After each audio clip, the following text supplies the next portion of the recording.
জাতীয় নির্বাচনে ৩০০ আসনে রিটার্নিং কর্মকর্তা নিয়োগের প্রজ্ঞাপন। আজ থেকে মাঠে নামছে নির্বাহী ম্যাজিস্ট্রেটরা। তফসিলের মধ্য দিয়ে দেশের গণতন্ত্রের পথে স্থায়ী যাত্রা শুরু হলো বলছে বিএনপি। সংগঠিত পরিকল্পনায় নির্বাচনে অংশ নেওয়ার প্রত্যয়। স্বস্তি ফিরতে শুরু করেছে রাজধানীর কাঁচা বাজারে। নিম্নমুখী সবজি ও ডিমের দাম, মাছ মাংস আগের মতোই চড়া। তেলের বাজার নিয়ে ক্ষুব্ধ ক্রেতারা। এবং দেশ জুড়ে দুর্নীতি বিরোধী বিক্ষোভের মুখে বুলগেরীয় সরকারের পদত্যাগের ঘোষণা। তানজানিয়ায় নির্বাচনী সহিংসতায় ২,০০০ মানুষ নিহত।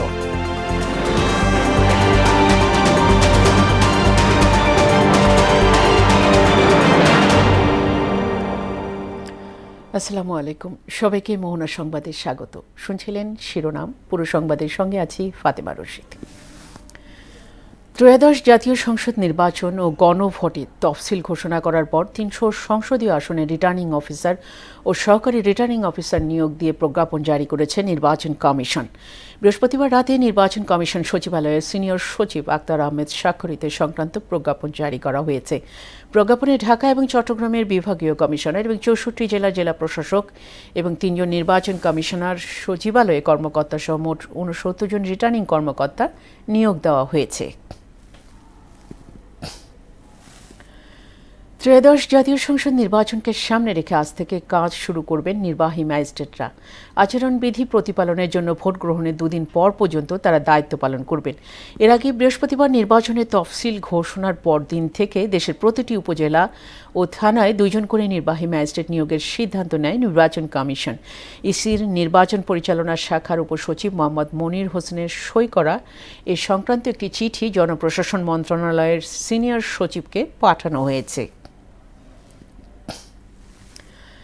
তফসিল ঘোষণায় অনেকে নাখোশ হলেও স্বাগত জানাতে বাধ্য হয়েছে বলে মন্তব্য করেছেন বিএনপির স্থায়ী কমিটির সদস্য সালাউদ্দিন আহমেদ। এ তফসিলের মধ্য দিয়ে গণতন্ত্রের পথে স্থায়ী যাত্রা শুরু হবে বলেও আশা ব্যক্ত করেন তিনি। সকালে রাজধানীর কৃষিবিদ ইনস্টিটিউটে বিএনপির দেশ করার পরিকল্পনার শীর্ষক আলোচনায় এসব মন্তব্য করেন সালাউদ্দিন। ধর্ম বিক্রির মাধ্যমে নয়, বিএনপির সংগঠিত পরিকল্পনা নিয়েই বিএনপি নির্বাচন করতে চায় বলেও জানান তিনি। পথ পরিক্রমায় আমাদের নেতা জনাব তারেক রহমানের নির্দেশনা ছিল, পরামর্শ ছিল আমাদের। আমরা অনুপ্রাণিত হয়েছি। আমরা বিভিন্ন পরিকল্পনার মধ্য দিয়ে আজকে সেই ৩১ দফা একটি জনপ্রিয় রাজনৈতিক পরিকল্পনাতে পরিণত করতে পেরেছি।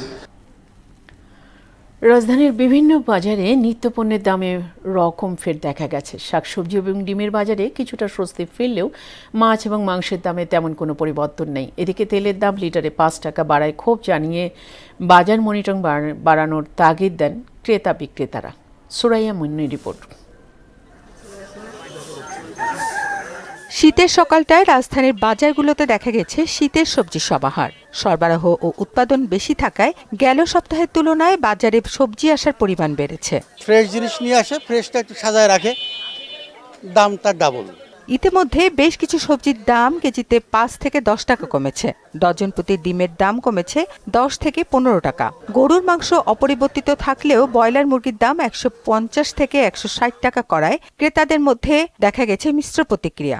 আগে থেকে কমছে। আগে তো ছিল ব্রয়লার ছিল আপনার ১৭০। ডিমের দাম প্রচুর কম, দাম সামনে আরো কমবো। এই সময় হয়তো আনুষ্ঠানিকতা বেশি থাকে, যার ফলে চাহিদার এগেনস্টে যে এটাকে যে সরবরাহ করবে হয়তো বা ওটা নিশ্চিত করতে পারছে না। আমরা যা বেচতে আছি কাস্টমাররা এখন আমাদের লস হলো, আমরা কাস্টমারের দিয়ে দিই। তবে রাজধানীর নামকরা বাজারগুলোতে দাম একটু বেশি বলে ক্ষোভ জানান ক্রেতারা। জিনিসপত্রের দাম তো হাতে দেওয়ার মতো না, সবকিছুই তো দাম একেবারে ঊর্ধ্বগতি। এদিকে মাছের বাজারে রুই, কাতলা, পাঙাশ সহ বেশিরভাগ মাছ আগের দামে বিক্রি হচ্ছে। তবে দোকান ভেদে পার্থক্য দেখা গেছে পেঁয়াজ ও আলুর দামে। তাতে বিপাকে সাধারণ ক্রেতারা। 25 টাকা কেজি, সেটা 50 টাকা হয়ে যাচ্ছে। পেঁয়াজের দাম এক জায়গায় বলতেছে ১৪৫, এক জায়গায় বলছে ১৩০। তো এটা তো আমরা যারা ক্রেতা, আমাদের জন্য তো খুবই হার্মফুল হয়ে যাচ্ছে। পুরান আলু এখন কমে গেছে ২০ টাকা ২৫ টাকা কেজি। নতুন আলু ধরেন আগে ছিল ১০০ টাকা, এখন হয়ে গেছে ৩০ টাকা। তার কত কমবো? খালি পেঁয়াজের দামটা একটু বাড়তি, পুরান পেঁয়াজ শেষ, নতুন পেঁয়াজ আসতেছে, কমতেছে।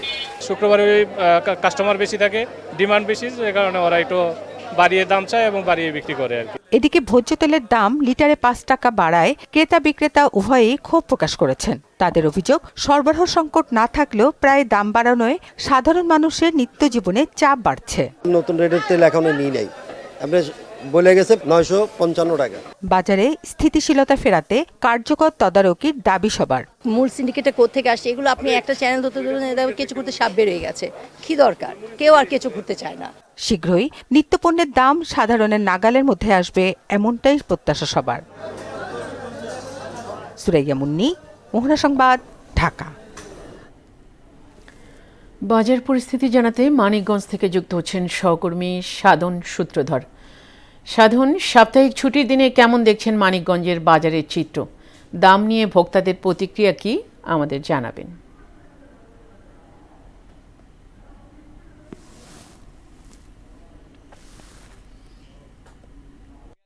মানিকগঞ্জ বাস স্ট্যান্ড কাঁচা বাজারে এখানে আপনি দেখতে পাচ্ছেন যে শীতকালীন সবজি, যে ফুলকপি, বাঁধাকপি, সিম, এগুলো কিন্তু যোগান বেড়েছে এবং যোগান বাড়ায় কিন্তু শীতকালীন সবজির দাম কিছুটা স্বস্তিতে এসেছে। আমি যদি একটু বলি যে গত সপ্তাহের তুলনায় কিন্তু এই সপ্তাহে সবজির দাম কমেছে। গত সপ্তাহে আলু ছিল, নতুন আলু সেটা ছিল 80 টাকা, এই সপ্তাহে আজকের দাম ছিল 40 টাকা। ফুলকপি যেটা ছিল 50 টাকা, আজকে 40 টাকা। বাঁধাকপিও প্রতি পিস বিক্রি হচ্ছে 40 থেকে 50 টাকা, যা গত সপ্তাহে ছিল 60 থেকে 70 টাকা। সিম, দেশি সিম বিক্রি হচ্ছে 160 টাকা থেকে 100 টাকা এবং যে মোকামের সিম সেটা বিক্রি হচ্ছে 50 থেকে 60 টাকা। আমি যদি আরেকটু বলি যে পেঁয়াজের দাম, তো পেঁয়াজের দাম কিন্তু পেঁয়াজের দাম নিয়ে ক্রেতাদের অস্বস্তি। পেঁয়াজের দাম কিন্তু দিন দিন বেড়েই যাচ্ছে এবং বেগুন গত সপ্তাহে ছিল 120 টাকা, এবার হয়েছে, আজকে বিক্রি হচ্ছে 80 টাকা। কাঁচামরিচের দাম গত সপ্তাহে 140 টাকা ছিল, আজকে 80 টাকা। এতে কিন্তু ক্রেতাদের দেখা যাচ্ছে যে প্রায় সবজির দামই কমেছে, কিন্তু পেঁয়াজের দামটা একটু বেশি। আমি এই নিয়ে যদি একটু একজন বিক্রেতার সাথে কথা বলি, যে আপনি জানাবেন আজকে কোন কোন সবজির দাম, কি দাম বিক্রি করেছেন?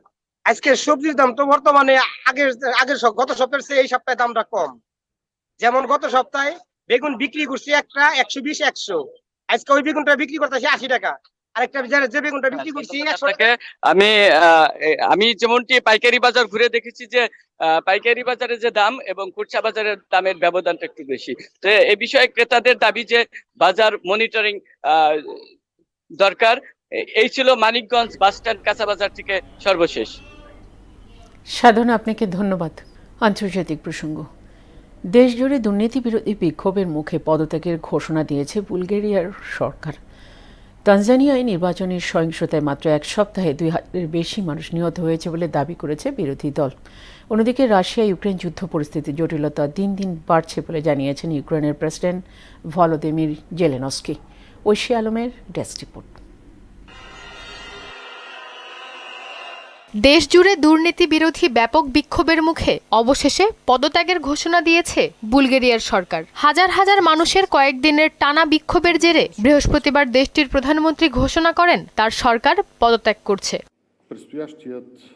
এদিকে তানজানিয়ায় নির্বাচনী সহিংসতায় মাত্র এক সপ্তাহে 2000-এর বেশি মানুষ নিহত হয়েছে বলে দাবি করেছে বিরোধী দল। এসব হত্যাকাণ্ডের ঘটনায় দেশটির সরকারি কর্মকর্তাদের বিরুদ্ধে মানবতা বিরোধী অপরাধের দায়ে আন্তর্জাতিক নিষেধাজ্ঞা আরোপের আহ্বান জানিয়েছে দলটি। অন্যদিকে ইউক্রেন যুদ্ধের সম্ভাব্য সমাধান নিয়ে যুক্তরাষ্ট্রের সঙ্গে আলোচনায় জটিলতা আরও বেড়েছে বলে মন্তব্য করেছেন ইউক্রেনীয় প্রেসিডেন্ট ভলোদিমির জেলেনস্কি। তার দাবি, ইউক্রেনকে দোনেস্ক অঞ্চল থেকে সরে যাওয়ার পাশাপাশি নিয়ন্ত্রণাধীন এলাকাগুলোকে বিশেষ অর্থনৈতিক অঞ্চল করার প্রস্তাব দিয়েছে যুক্তরাষ্ট্র, যা তার দেশে নতুন রাজনৈতিক ও নিরাপত্তা সংশয় তৈরি করছে। শান্তি প্রস্তাবের আলোচনায় ভূখণ্ড ও জাপোরিঝিয়া পারমাণবিক বিদ্যুৎ কেন্দ্রের নিয়ন্ত্রণের মতো দুটি গুরুত্বপূর্ণ ইস্যু রয়েছে বলেও উল্লেখ করেন জেলেনস্কি। ঐশী আলম, মোহনা সংবাদ। দেশের সর্বোত্তরের জেলা পঞ্চগড়ে দিন দিন নামছে তাপমাত্রার পারদ, জেঁকে বসেছে শীত। আজ তেঁতুলিয়ায় তাপমাত্রা 9.3 ডিগ্রি সেলসিয়াস রেকর্ড করা হয়েছে। টানা 9 দিন ধরে তেঁতুলিয়ায় দেশের সর্বনিম্ন তাপমাত্রা রেকর্ড করা হচ্ছে। আজ সকাল 9টায় তেঁতুলিয়ায় বাতাসের আর্দ্রতা ছিল 78% এবং বাতাসের গতিবেগ ছিল প্রতি ঘন্টায় 8 থেকে 10 কিলোমিটার। হেমন্তের শেষ দিকে উত্তরের এই এলাকায় প্রায় প্রতিদিন সন্ধ্যার পর থেকে কুয়াশা নামে, যা পরদিন সকাল পর্যন্ত থাকে।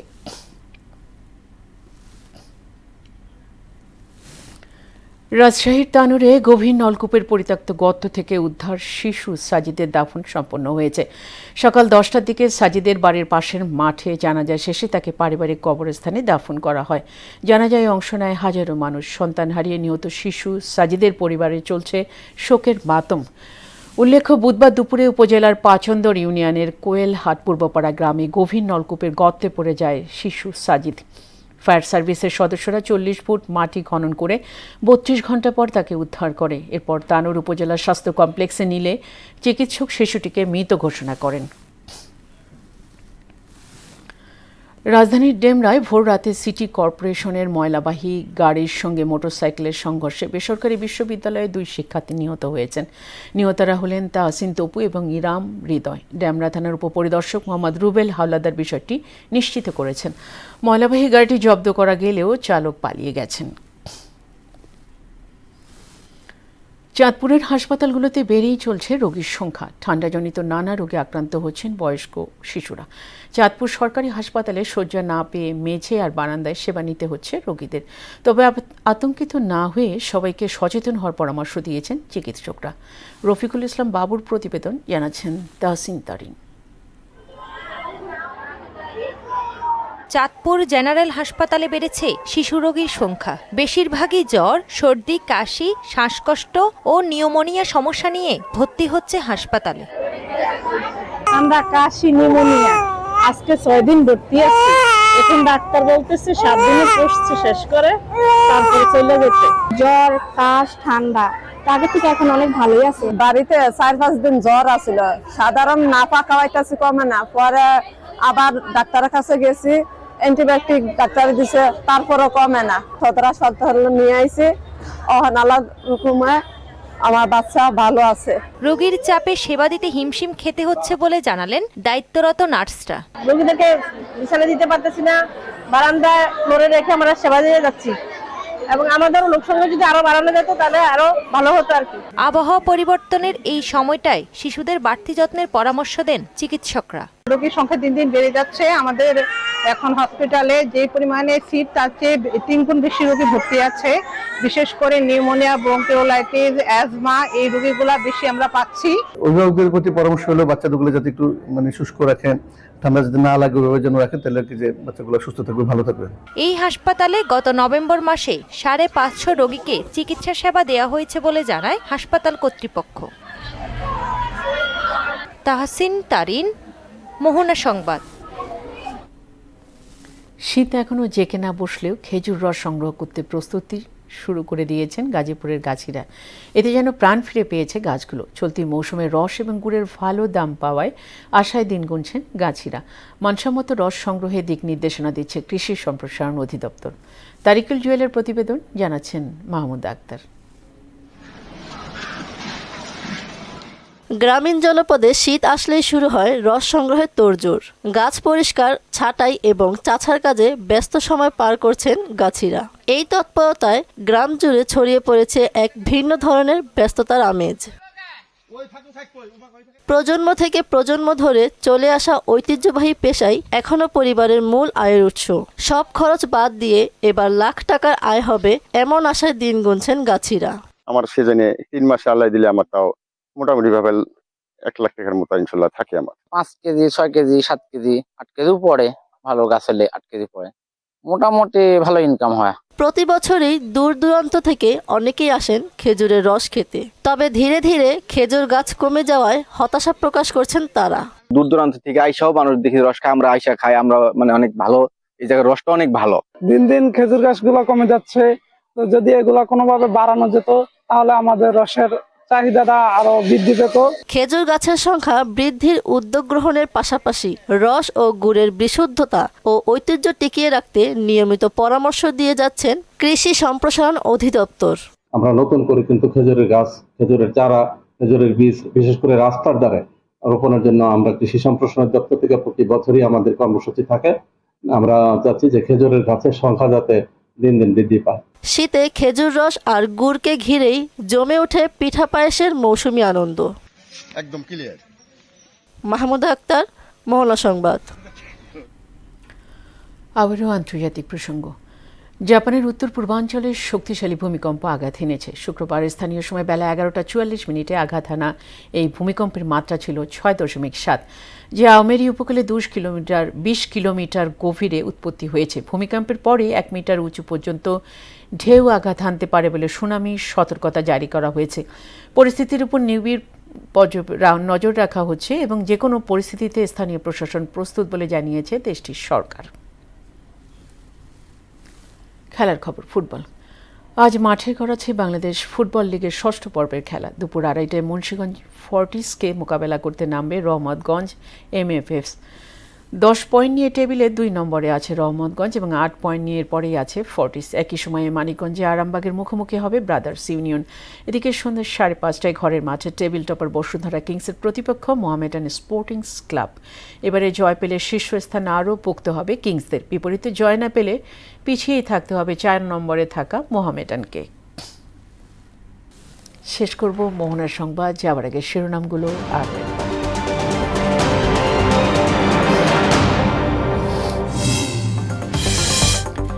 জাতীয় নির্বাচনে 300 আসনে রিটার্নিং কর্মকর্তা নিয়োগের প্রজ্ঞাপন। আজ থেকে মাঠে নামছে নির্বাহী ম্যাজিস্ট্রেটরা। তফসিলের মধ্য দিয়ে দেশের গণতন্ত্রের পথে স্থায়ী যাত্রা শুরু হলো বলছে বিএনপি। সংগঠিত পরিকল্পনায় নির্বাচনে অংশ নেওয়ার প্রত্যয়। স্বস্তি ফিরতে শুরু করেছে রাজধানীর কাঁচা বাজারে। নিম্নমুখী সবজি, ডিমের দাম, মাছ মাংস আগের মতোই চড়া। তেলের বাজার নিয়ে ক্ষুব্ধ ক্রেতারা। এবং দেশজুড়ে দুর্নীতি বিরোধী বিক্ষোভের মুখে বুলগেরীয় সরকারের পদত্যাগের ঘোষণা। তানজানিয়ায় নির্বাচনী সহিংসতায় 2000 মানুষ নিহত। এই ছিল মোহনা সংবাদে। পরবর্তী সংবাদ বিকেল 5:30টায়। এর আগে বিকেল 3টায় দেখবেন সংবাদ 1 নজরে। মোহনার সবশেষ খবর জানতে ভিজিট করুন www.mohana.tv। সংবাদ দেখতে পারেন ফেসবুকে, ইউটিউবে। এখন সঙ্গে থাকার জন্য সবাইকে ধন্যবাদ।